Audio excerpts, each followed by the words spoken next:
TVT au cœur de l'information.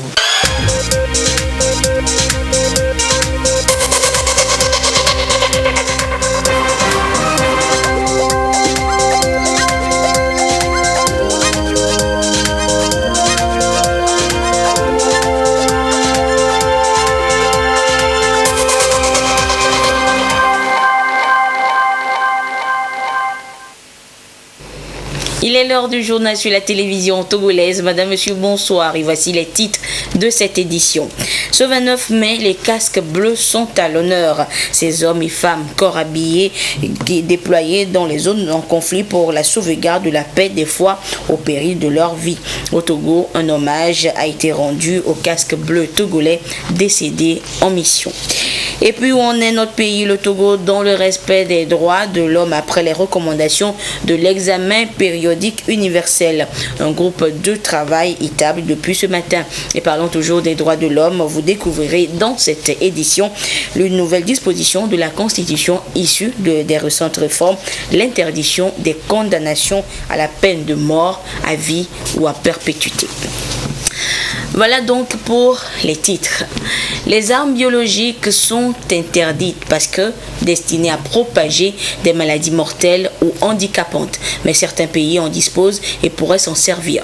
Que faire alors s'il arrivait que des populations y sont exposées? La question est débattue depuis ce matin à Lomé entre différents experts. Le compte rendu avec Priska Takara et Augustin Kossi. Qu'elle soit toxique ou biologique, toute arme de destruction massive est une menace à l'existence humaine. La Convention sur l'interdiction de ces armes exige des États parties une étroite collaboration pour prévenir la fabrication et l'utilisation des armes biologiques.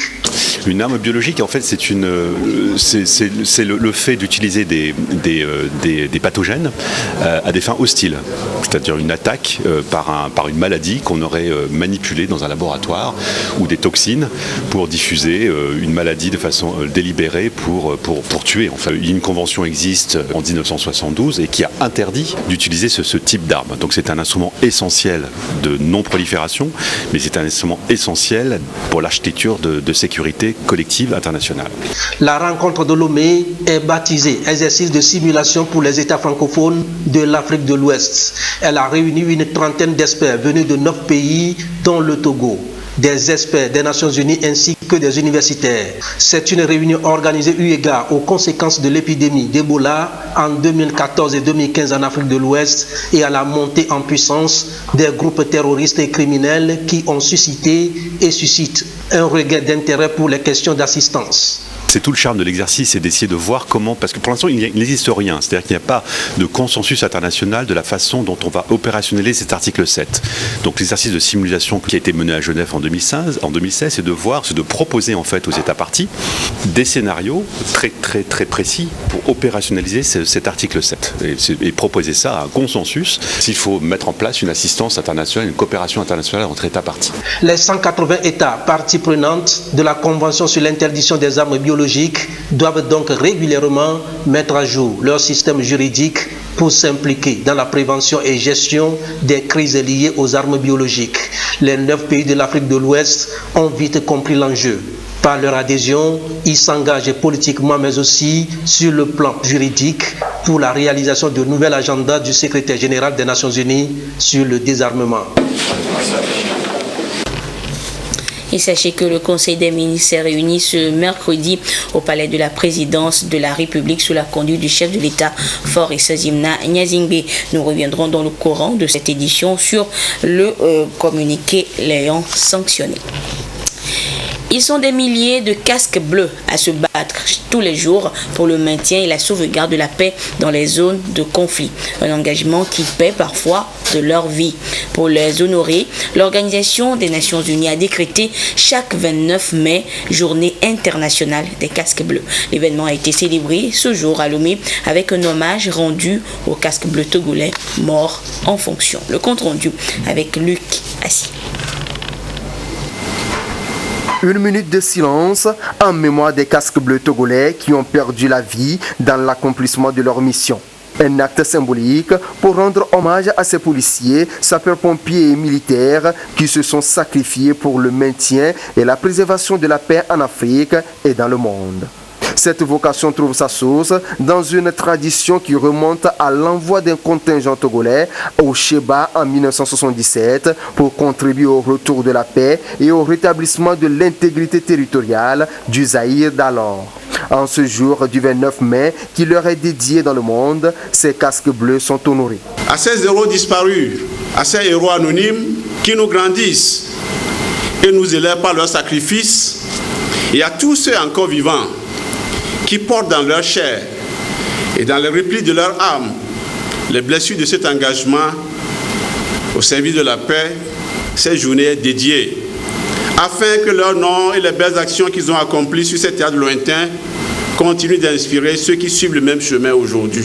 Le Togo, notre pays, qui a fait de la promotion de la paix et de la sécurité internationale le pilier central de sa diplomatie, prend une part active à ces missions à travers le monde.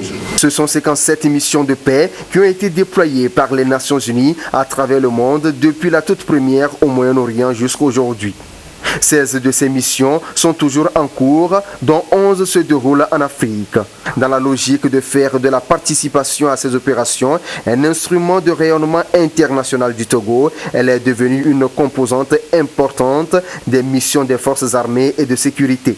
À l'heure où nous sommes réunis ici, 2000 casques bleus togolais sont engagés dans 5 missions au Mali, en République centrafricaine, au Sud-Soudan, au Darfour et au Sahara occidental.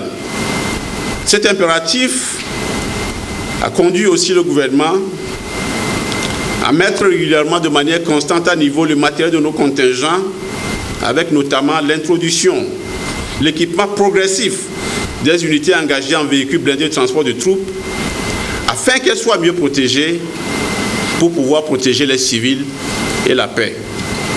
Les forces de défense et de sécurité adressent par ma modeste voix depuis cette tribune leur respectueux remerciement à son Excellence, Forest Singbe, chef des armées, pour tous les moyens qu'il met à leur disposition pour réduire les risques encourus par nos casques bleus dans l'accomplissement de leurs devoirs. Protéger les civils, protéger la paix est le thème retenu pour l'édition 2019 de la célébration de cette journée. Un thème qui répond aux défis sécuritaires auxquels font face les pays du monde, plus précisément ceux de l'Afrique de l'Ouest. Bien avant leur déploiement, les casques bleus togolais sont formés ou remis à niveau au centre d'entraînement aux opérations de maintien de la paix. Un des rares pôles de validation de formation en Afrique. Le public a eu droit aux démonstrations de sauvetage en zone de combat, de détection de mines, de gestion de crise et de techniques de négociation enseignées dans ce centre. Et justement, en termes de contribution de troupes à ces opérations de maintien de la paix, le Togo est classé 16e sur le plan mondial. Le professionnalisme démontré par ces casques bleus est fortement apprécié par l'Organisation des Nations Unies. Retour ce soir sur l'engagement du pays dans les missions de maintien de la paix dans le dossier signé Luc Assis. De futurs casques bleus togolais en pleine démonstration de leurs connaissances et des aptitudes acquises au centre d'entraînement aux opérations de maintien de la paix. Au cours de leur formation, ils sont soumis à des exigences dues à leur mission afin qu'ils s'imprègnent des réalités des théâtres de conflit. Ils seront bientôt déployés pour remplacer un bataillon qui fait déjà 6 à 12 mois dans une zone où la paix est menacée. Le Togo a à son actif une vingtaine de missions de paix avec plus de 30 000 soldats déployés au fil des années. Il faut juguler le mal très loin avant qu'il n'atteigne notre territoire national. Aujourd'hui, nous avons plus de 2000 hommes et femmes déployés dans diverses opérations de maintien de la paix, à savoir au Mali, où nous avons la plus grande force, on a un bataillon. 2 FPU, entendez, unités de police constituées, et un hôpital de niveau 2. Nous avons des observateurs au Mali, en Centrafrique, au Darfour. Le chef des armées a mis à notre disposition des outils nécessaires pour l'entraînement, la formation en savoir-faire et en savoir-être en opération de maintien de la paix. Et c'est sur ça que nous capitalisons et ce qui fait la réputation de nos troupes à l'étranger, sur les théâtres d'opération. Donc le CEMP, le centre d'entraînement aux opérations de maintien de la paix, qui a été inauguré depuis 2009, fait ses preuves. Les résultats se sentent sur le terrain. Jusqu'à présent, le pays a perdu 20 de ses casques bleus et a enregistré 24 blessés au cours de ces différentes missions de paix. Ils ont fait le sacrifice ultime pour contribuer à asseoir la stabilité dans les zones de conflit. Au-delà de ces pertes en vies humaines, le pays fait montre de bon élève au cours de ses opérations de maintien de la paix. Ce qui lui permet de rehausser sa cote auprès de l'Organisation des Nations Unies, de gagner en expérience en matière de la protection civile et de la médecine militaire, ainsi que de renouveler son matériel militaire. Aujourd'hui, nous pouvons dire que les forces armées togolaises, les forces de défense et de sécurité en général, projettent le savoir-faire, le professionnalisme des forces du Togo à l'étranger. Et ça, c'est pour le rayonnement de toute la nation togolaise. Nos forces déployées ont une très bonne réputation. La preuve, nous avons encore des demandes sans cesse croissantes de troupes à déployer. Mais nous ne pouvons pas déployer toutes nos forces et laisser le territoire vide. C'est pour ça que nous refusons certains déploiements. Sinon, la réputation que nous avons, le professionnalisme dont nous faisons montre sur le terrain, pousse les Nations Unies, l'Union africaine et la CEDEAO à nous demander à chaque fois à augmenter notre participation. Aujourd'hui, nous sommes 16e mondial en termes de contribution de troupes, ce qui n'est pas rien. Aujourd'hui, nous rendons hommage à tous nos frères d'armes qui sont tombés dans la recherche de la paix sur des théâtres opérationnels. Donc, et en amont, il y a des dispositions financières qui sont prises pour la prise en compte de leur famille. Donc, effectivement, ils sont reconnus. Leurs pertes, leurs sacrifices ne sont pas restés vains. Les différentes interventions des casques bleus togolais dans les zones de conflit contribuent à prévenir et à maintenir la paix au Togo. Une paix indispensable à l'implémentation adéquate du plan national de développement PND dans tous ses aspects. Ce qui permettra de créer un environnement favorable à la création de richesses au profit des populations. Et la promotion de la paix n'est pas seulement l'apanage des corps habillés. La société civile y est également impliquée. Et cette semaine, ce sont les acteurs de cette société civile regroupés au sein du WANEP qui redécouvrent les bonnes pratiques de paix. Sylvain Abdo depuis Atakpami.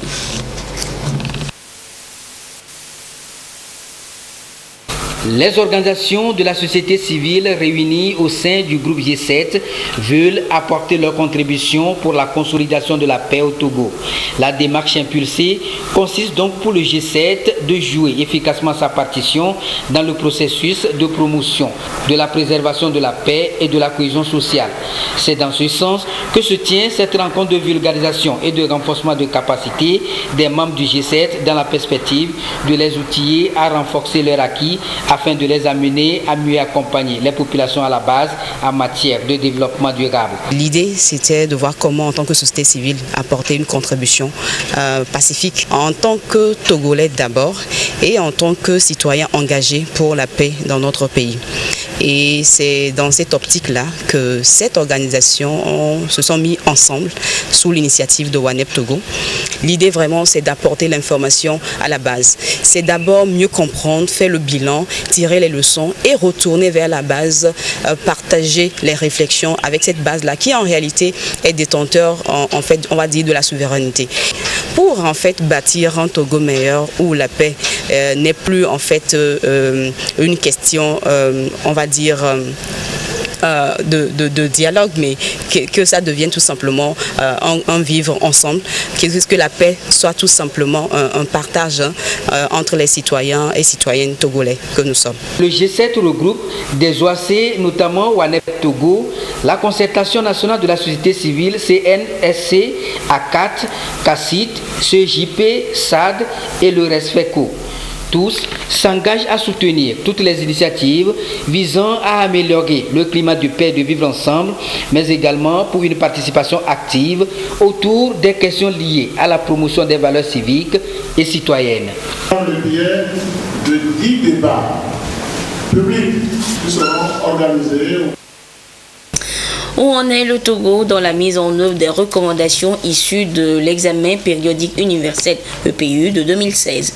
Le groupe de travail de l'EPU, justement présidé par le collectif des associations contre l'impunité au Togo-Cassit, s'est retrouvé ce mercredi pour partager le contenu du dit rapport d'évaluation et de cet examen qui prend en compte également la situation des droits de l'homme dans notre pays, et tout ceci en vue de sa validation. Le compte rendu et les détails dans ce reportage de Ekoui Salah. De la société civile et acteurs des médias. Ils ont jusqu'à la fin de cette journée pour apprécier le contenu du rapport périodique universel, l'amender en vue de sa validation. Ce sont des acteurs de la société civile, membres du CNDH, du ministère des Droits de l'Homme et des organismes internationaux conviés à ce travail. L'exercice n'est pas obligatoire, mais le Togo se l'est approprié il y a quelques années à l'initiative du CACIT, collectif des associations contre l'impunité au Togo. Objectif, préparer le rapport que le pays devra présenter devant le Conseil des droits de l'homme en 2022 à Genève. Comme les droits de l'homme, ce n'est pas uniquement l'affaire des gouvernants, nous, en tant que membres de la société civile, nous prenons sur nous de faire un rapport alternatif, un rapport de la société civile qui fasse le point de comment les droits de l'homme sont promus ou protégés dans notre pays. Et donc, entre deux sessions, il y a toujours un rapport à mi-parcours que l'État fait. Il n'était pas normal que la société civile ne fasse pas son rapport à elle aussi pour pouvoir présenter ça devant le même comité. Et donc, c'est pour ça que nous, au niveau du CACIT, nous avons vu des associations sœurs et nous nous sommes mis ensemble pour préparer aujourd'hui le rapport de la société civile qui va être envoyé également au même organe. Le rapport à mi-parcours prend en compte les conditions de détention au Togo, le cadre légal de protection des droits de l'homme, la liberté de manifestation, d'opinion et d'expression, l'impunité, les mauvais traitements, la protection sociale, entre autres. Il sera soumis au Conseil des droits de l'homme au titre du 3e cycle de l'examen périodique universel EPU. De défense des droits de l'homme. Le 9 mai dernier, les députés ont adopté le projet des réformes constitutionnelles et institutionnelles. Et parmi les 29 articles, on retrouve l'interdiction de la condamnation à la peine de mort, à vie ou à perpétuité. Ce soir, nous découvrons ensemble le dit article en détail dans le dossier signé Jazanam Baga. En opérant à l'unanimité les réformes institutionnelles et constitutionnelles dans la nuit du 8 au 9 mai 2019, les députés de la 6e législature ont gravé en lettres d'or dans le marbre de la Constitution le choix des plus hautes autorités togolaises de garantir l'intégrité physique et mentale, la vie et la sécurité de toute personne vivant sur le territoire national. Désormais, la condamnation à la peine de mort, à vie ou à perpétuité est interdite au Togo. Une bonne nouvelle pour les défenseurs des droits de l'homme. En matière de droits de l'homme, c'est une avancée considérable que de retrouver dans les textes de la Constitution du Togo l'interdiction ou l'abolition de la peine de mort. Et humainement parlant, nous ne donnons pas la vie, donc nous ne pouvons pas ôter la vie à un individu, quels que soient les motifs ou le fait pour lequel il est accusé. Le Togo l'avait déjà ratifié et il s'agissait simplement de mettre ça dans la norme constitutionnelle, ce qui a été fait maintenant. Et donc c'est tout à fait normal que nous apprécions cela. La nouvelle disposition contenue dans l'article 13 de la loi fondamentale a de nombreuses implications. En effet, plus jamais nul ne peut être arbitrairement privé de sa liberté et de sa vie au Togo. Et ce n'est pas tout. Il s'agirait maintenant à l'État togolais de concevoir dans son système judiciaire la possibilité d'une meilleure réinsertion des prisonniers. Maintenant qu'on sait qu'ils ne peuvent plus être là-bas jusqu'à la fin de leur vie, il faut prévoir comment il faut les réinsérer dans la société de façon à être des personnes un peu plus correctes que ce qui les a amenés à la prison. De l'autre côté, ce serait également un appel à la population togolaise pour comprendre que la vindicte populaire n'est pas une bonne chose parce que c'est une condamnation à mort par la population qui n'est pas détentrice de l'autorité de condamner. Et malheureusement, dans ces ans d'histoire, avec tout ce que ça comporte comme marge d'erreur, on tue des citoyens et tout ça, c'est des implications négatives. Il faut quand même que le gouvernement prenne des dispositions pour sanctionner ces personnes qui s'adonnent à ces actes de vindicte populaire. Ça, il faut que des gens soient sanctionnés. C'est parce qu'on n'interpelle pas des gens. Quelquefois, nous voyons même des vidéos de ces personnes, des gens qui se donnent à ces actes. Il faut les sanctionner, il faut les présenter devant les médias pour que les gens puissent se rendre compte que même si j'ai été victime, je n'ai pas le droit de tuer celui qui m'a agressé. Je le prends, je le remets dans les mains de la justice et la justice fera son travail. Voilà, nul n'a le droit de se rendre justice. La consécration par la Constitution de l'abolition de la peine de mort à vie ou à perpétuité est une avancée majeure en matière de respect des droits de l'homme et de la dignité humaine. Cependant, des défis restent encore à relever. Il faut créer de meilleures conditions de vie pour les citoyens togolais parce que très souvent, ce qui conduit les gens à faire ce genre de choses, c'est une absence d'éducation, c'est une absence de soins, etc. C'est des conditions sociales déplorables qui engendrent ces comportements nocifs pour la société. Il vaut mieux faire en sorte que les gens soient plus à l'aise, les gens soient respectés dans leur dignité pour ne pas venir à ça. Cela fait 40 ans que la peine de mort n'est plus appliquée au Togo. Avec l'inscription de l'abolition de la peine de mort à vie ou à perpétuité dans la Constitution, la menace est définitivement écartée, ce qui fait du Togo un pays qui protège et garantit la vie et la liberté de ses enfants. Et des organisations de la société civile du Togo étaient en visite du côté du Bénin pour découvrir les principes d'Istanbul en matière de labellisation. Et aujourd'hui, il est question d'une restitution de cette visite. Le compte rendu avec Rafietou Mbérekou et Patrice Bocon. La Fédération des organisations non gouvernementales au Togo, FONTO, à la recherche des performances nécessaires pour la bonne pratique et redevabilité des organisations de la société civile au Togo.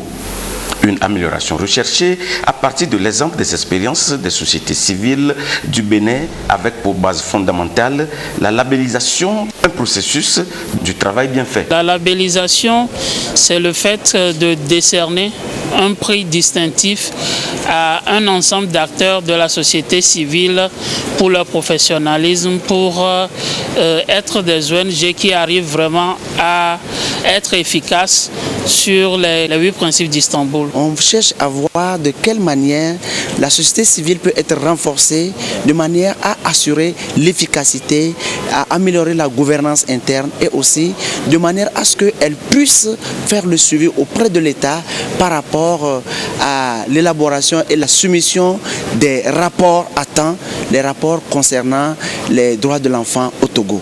Une rencontre d'échange, de partage et de restitution des expériences béninoises afin d'amener la société civile togolaise à plus de professionnalisme sur le terrain conformément aux principes d'Istanbul. La FONTO a reconnu que la société civile togolaise, ce n'est pas encore ça. Qu'il y en a parmi elles qui travaillent juste pour être demain à un poste politique. Le gouvernement a ce souci constant d'avoir une société civile dynamique, partenaire au développement. Donc la balle est dans le camp de nos frères et sœurs. Le gouvernement togolais, pour sa part, ne ménage aucun effort pour sortir les ONG de leur léthargie afin qu'elles jouent bien le rôle qui est le leur dans le développement socio-économique et politique du pays. Je vous le disais en début d'édition, le Conseil des ministres s'est réuni ce mercredi au Palais de la Présidence de la République sous la conduite du chef de l'État Faure Essozimna Nyazingbi. Le communiqué ayant sanctionné ce conseil avec le ministre en charge de la communication, Folibazi Katari. Communiqué du Conseil des ministres du mercredi 29 mai 2019. Le Conseil des ministres s'est réuni ce mercredi 29 mai 2019 au Palais de la Présidence de la République sous la présidence de son Excellence M. Faure Essozimna Nyazingbi, président de la République. Au cours des travaux, le Conseil a adopté 2 projets de loi, un décret et abordé des divers. Au titre des projets de loi, Le premier projet de loi adopté par le Conseil porte Code des investissements en République togolaise. L'amélioration du climat des affaires nécessite une refonte du cadre juridique des investissements au Togo en vue de le rendre plus attractif aux investisseurs tout en orientant leur action vers une croissance économique forte et soutenue, créatrice d'emplois et de revenus dans tous les secteurs de la vie économique et sociale. Les différentes innovations introduites sont, entre autres, relatives au recours à des incitations proportionnelles à l'importance des investissements, notamment une réduction d'impôts proportionnelle au montant investi ou une réduction d'impôts forfaitaires par emploi créé, à l'amélioration des incitations fiscales suivant les zones d'implantation des entreprises, au statut du siège des holdings du siège régional d'entreprises internationales ou leur centre opérationnel permettant des incitations à l'emploi renforcées, à la limitation des exonérations sur les droits, taxes et impôts indirects ou les impôts perçus au cordon douanier sur une durée de 5 ans, à la redéfinition des seuils minimums de réinvestissement, à la fusion des régimes d'agrément et de déclaration. Le nouveau Code des investissements s'aligne sur le Plan national de développement PND 2018-2022 dans ces 3 axes, à savoir renforcer l'attractivité du pays pour les grandes entreprises internationales, leurs sièges régionaux ou centres opérationnels, à travers des avantages fiscaux spécifiques, compétitifs, accompagnant le développement du hub logistique axe 1 du PND, tout en permettant une croissance à court terme des revenus fiscaux de l'État par la limitation des avantages fiscaux accordés. Favoriser les investissements en accordant des avantages proportionnels à l'investissement pour encourager le développement de piliers de croissance à long terme, axe 2 du PND. Assurer le développement de l'emploi national en conditionnant les avantages fiscaux à la création d'emplois et renforcer les avantages lorsque les investissements ou la création d'emplois sont générés dans les régions de l'intérieur afin de consolider le développement social et renforcer les mesures d'inclusion. Axe 3 du PND. Le 10e projet de loi adopté par le Conseil porte Code de l'organisation judiciaire. Le gouvernement togolais s'est engagé depuis 2005 dans un vaste programme de modernisation de la justice afin de faire de notre pays un état de droit garantissant les droits fondamentaux de l'homme. L'une des réformes nécessaires à la réalisation de cet idéal commun porte sur la revue de l'organisation judiciaire. En effet, l'ordonnance du 7 septembre 1978 portant organisation judiciaire en vigueur n'est plus aujourd'hui adaptée à l'évolution socio-économique de notre pays. Il est dès lors apparu nécessaire de réformer en profondeur le cadre de l'organisation judiciaire afin qu'elle réponde à la fois aux impératifs de sécurité, de protection des droits et des libertés individuelles et aux légitimes demandes sans cesse croissantes des citoyens pour l'avènement d'une justice de plus grande proximité, égale pour tous, efficace, diligente et conforme aux standards internationaux. Le nouveau Code de l'organisation judiciaire s'intéresse aux objectifs figurant dans l'axe 3 du Plan national de développement en ce qui concerne l'amélioration de l'administration et de la gestion de la justice par le renforcement de l'accès équitable des populations à la justice et un meilleur aménagement des peines. La nouvelle organisation judiciaire, tout en apportant des innovations nécessaires à la bonne administration de la justice, a également le mérite de réaffirmer les grands principes juridiques fondamentaux tels que l'indépendance et l'impartialité des juges du siège, le double degré de juridiction, la séparation entre les fonctions de poursuite, d'instruction et de jugement, l'égal accès à la justice et le droit pour tout justiciable à ce que sa cause soit entendue et qu'une décision soit rendue dans un délai raisonnable. Le respect du contradictoire, la permanence et la continuité du service de la justice. La nouvelle organisation judiciaire repose sur les innovations majeures suivantes. La définition d'une carte judiciaire avec comme corollaire la création de tribunaux de grandes instances dans chaque région administrative à la place des tribunaux de première instance, de première et de deuxième classe. La création des tribunaux d'instance à compétence civile et correctionnelle à la place des tribunaux de première instance de troisième classe qui disposent d'une maison d'arrêt. L'introduction du principe du double degré de juridiction en matière criminelle et en matière administrative. La création des juges et des chambres d'application des peines qui seront compétents pour organiser l'exécution des peines prononcées par les juridictions pénales. L'introduction de la collégialité au niveau des tribunaux en matière correctionnelle pour garantir les droits fondamentaux des prévenus. La réforme de l'organisation judiciaire nécessite des ressources importantes. Elle sera progressivement mise en œuvre suivant les efforts de l'État. Au titre des décrets, le décret adopté par le Conseil des ministres porte transfert à Togo Invest Corporation SA des participations de l'État togolais dans les sociétés complexes pétroliers de Lomé SA, Société togolaise de stockage de Lomé SA et Togo Oil Company SA.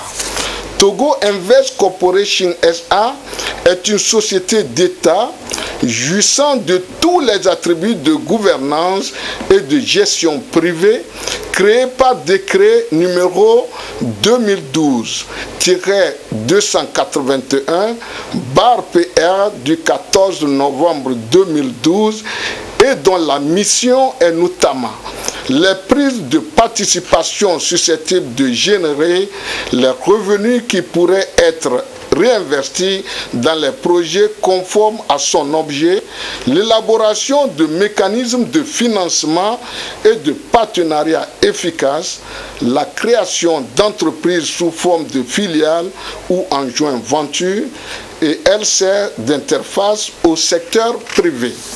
Le transfert des participations de l'État dans les sociétés d'hydrocarbures au Togo Invest Corporation SA, complexe pétrolier de Lomé SA 100%, Société togolaise de stockage de Lomé SA 40% et Togo Oil Company SA 79-73% lui confère certainement un poids financier et une crédibilité vis-à-vis des tiers.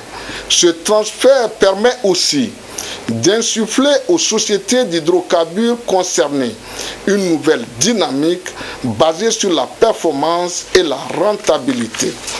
Au titre des divers, dans le cadre de la préparation et la tenue des élections des conseillers municipaux prévues le 30 juin 2019, le ministre de l'administration territoriale, de la décentralisation et des collectivités locales a fait au Conseil des ministres le point sur le processus de révision des listes électorales en précisant que la CENI est en train de procéder au traitement des données et corriger les éventuels doublons avant d'afficher les listes provisoires que les électeurs pourront consulter.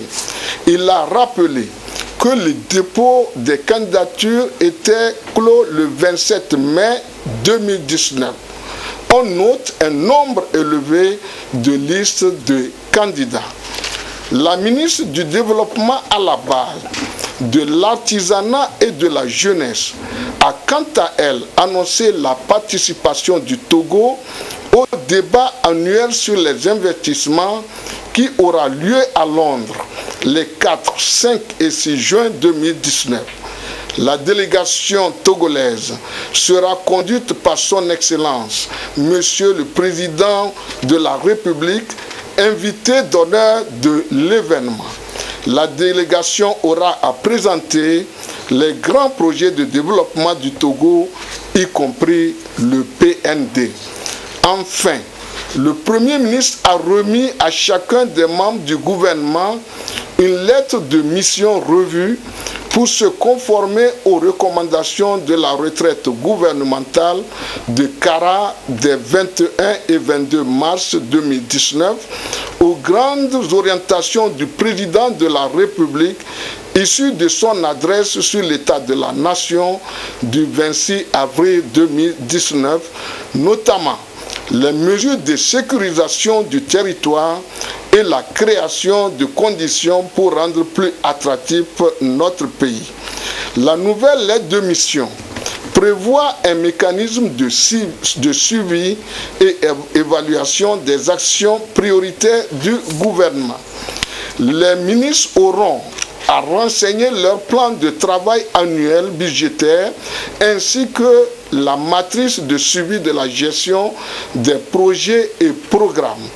Pour finir, il a été rappelé l'organisation de la 42e édition de la Journée de l'Arbre. Cette année, les membres du gouvernement mettront en terre des plans au centre d'enfouissement d'Akepe. Par ailleurs, le Conseil des ministres a procédé à des nominations au titre du ministère de l'Environnement, du Développement durable et de la protection de la nature et au ministère de la Sécurité et de la protection civile. Fait à Lomé le 29 mai 2019, le Conseil des ministres. Et je vous donne lecture de ces différentes nominations. Au ministère de la Sécurité et de la Protection civile. Commandant de la Force Sécurité Élection 2019, Fossé 2019. Le lieutenant-colonel Yaovi Okpaoul, directeur général de la police nationale. Commandant adjoint gendarmerie de la Force Sécurité Élection 2019, Fossé 2019. Le chef d'escadron Kadanga Kondo de la gendarmerie nationale. Commandant adjoint police de la Force Sécurité Élection 2019, Fossé 2019. Le commissaire divisionnaire de police Essonana Bamazi de la police nationale. Au ministère de l'Environnement, du Développement durable et de la protection de la nature. Directeur de cabinet, Monsieur Koudadje Kodjo, environnementaliste. Secrétaire général, Monsieur Kofi Aoufo Dimizou, lieutenant-colonel des eaux et forêts, ingénieur agroéconomiste. Directeur général de l'Office de développement et d'exploitation forestière, ODEF. Monsieur Piabalo Alaba, commandant des eaux et forêts, ingénieur des eaux et forêts. Les acteurs du secteur minier sont à Atakpamé. Ils échangent sur la redevabilité de leur secteur d'activité. Il est question d'une meilleure gouvernance pour que chaque partie prenante puisse en tirer un meilleur bénéfice. Depuis Atakpamé, la correspondance de Silver Abdou. Des acteurs impliqués dans la gestion des ressources issues de l'exploitation minière autour d'une même table, une tribune pour discuter et réfléchir sur les problèmes qui minent le secteur au Togo. Il s'agit au cours de ce forum régional de redevabilité dans le secteur minier de travailler ensemble dans une synergie d'action pour un renouveau du secteur, ceci dans la dynamique d'accroître la bonne gouvernance et la transparence dans le processus de gestion des ressources. Cet espace d'échange est également une plateforme pour situer la responsabilité de toutes les parties prenantes en vue de définir une vision commune destinée à améliorer le secteur. C'est un espace qui est offert aux acteurs du secteur minier, particulièrement de la région des plateaux, pour discuter des questions relatives au secteur minier, en termes de bénéfices ou en termes de contraintes et de problèmes. Il est important, quand on veut développer un secteur minier, particulièrement au bénéfice de la population locale et nationale, que les acteurs puissent se retrouver et voir est-ce que les pratiques, est-ce que les bénéfices vont dans le sens d'un développement inclusif. Ce forum régional de redevabilité dans le secteur minier s'inscrit dans le contexte du projet de développement et de gouvernance minière initié par le gouvernement togolais pour mieux relever les enjeux et défis. C'est faire en sorte que tout le monde soit au finish informé de tout ce qui se passe dans le secteur minier. Que les gens n'aient plus à inventer l'information parce qu'il n'y a pas d'information. Que les gens n'aient plus à imaginer parce qu'ils ne savent pas où trouver la vraie information par rapport aux questions qu'ils ont. Donc aujourd'hui, l'atelier va nous permettre à nous tous qui sommes là, aussi bien les participants que les organisateurs, y compris naturellement et nous qui représentons le ministère en charge des mines et des énergies, d'échanger sur toutes les questions, de rendre compte de ce que nous faisons. Donc ce sera une tribune libre pour que chacun puisse poser des questions et avoir les réponses. Donc une rencontre de donner et de recevoir. À terme, c'est de parvenir à réaliser un potentiel minier considérable, améliorer la perception des impacts environnementaux et sociaux des exploitations minières, mais aussi définir un plan d'action environnementale et social stratégique du secteur au profit des populations à la base. Lomé abrite depuis ce matin une rencontre des experts en radiodiffusion de l'espace CEDEAO. La rencontre a pour objectif de déterminer les équipements et techniques adéquats, le mode de diffusion et la structure de gestion d'une radio régionale que compte mettre en place dans les prochains jours la commission de la CEDEAO. Les détails avec Jules Afanchao et Carmen Manji. En se retirant du Libéria, l'ex-mission des Nations Unies a transféré sa radio à la CEDEAO. La commission de la CEDEAO ambitionne donc de permettre à cette radio d'émettre dans toute la sous-région. En septembre 2018, des experts de l'information de l'espace communautaire se sont réunis à Monrovia au Libéria pour étudier les aspects techniques et les programmes de cette radio. Les recommandations ayant sanctionné cette réunion sont revisitées à cette rencontre de Lomé. Une révision qui va aboutir à l'élaboration d'une feuille de route. Celle-ci devrait être soumise au ministre en charge de l'information de la CEDEAO pour validation. C'est vraiment une concertation de professionnels sur ce sujet qui est très important, qui est comment regarder, comment analyser toutes les dispositions afin de pouvoir mettre en place cette radio régionale de la CEDEAO pour qu'il soit opérationnel d'ici 2022, comme on l'a dit, même sinon avant.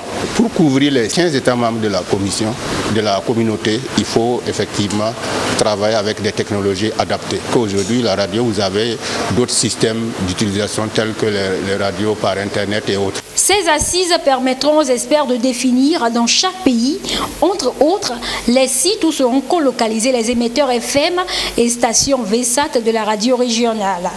La colocalisation sans frais dans les pays membres de la CEDEAO des équipements de réception VSAT et d'émission FM de cette radio va être également assurée.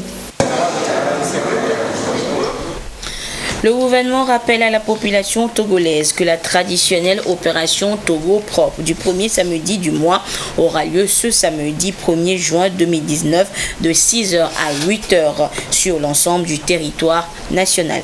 Il invite à cet effet les habitants des quartiers, des villes et campagnes, les chefs des services administratifs, les responsables des sociétés publiques, parapubliques et privées, les autorités municipales, traditionnelles et religieuses, les comités de développement des quartiers, les associations et organisations de défense de l'environnement et de promotion du civisme et de la citoyenneté à se mobiliser massivement pour le succès de cette opération.